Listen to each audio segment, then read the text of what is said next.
This local mother is accused of neglecting her baby so badly he nearly died of starvation.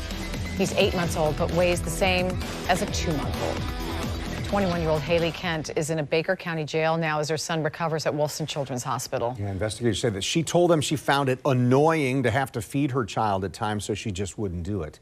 News 4 Jax reporter Janice Harris is live at the hospital. Janice, I understand you learned how deputies found out about this child neglect. A very sickening situation. According to the Baker County Sheriff's Office, the grandmother of that child saw the baby and believed that the child was severely underweight, and that's what led to the baby being taken to the hospital. A month-long investigation has led to 21-year-old Haley Kent in jail, accused of neglecting her own child since the day he was born. Outrage has poured out after the Baker County Sheriff's Office posted this on social media about the neglect. Among the outraged, Tammy Mann, who says she's known Haley Kent for 5 years. We talked by phone. And you see her face pop up. What were your first thoughts? I knew it was going to happen.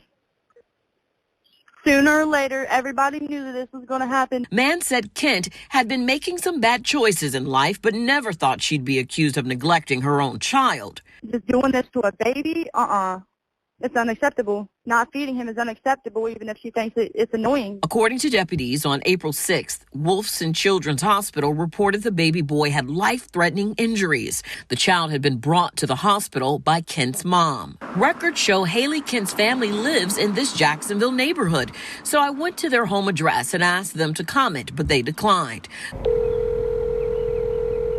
We reached out by phone, but still no answer.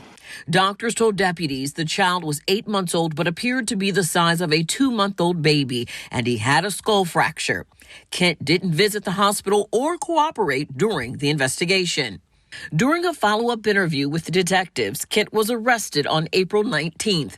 The 8-month baby boy is now in foster care. As he recovers, Mann has a message for Haley Kent. I want to know that her son's out here suffering because of her, that he shouldn't have ever went through this. And she also told me she remembers when she heard from Haley Kent about being pregnant and how excited she was at that time. So it's hard for her to believe and try to understand why she would have ever neglected her child in the first place. Reporting live from Wolfson Children's Hospital, Janice Harris, Channel 4, the local station.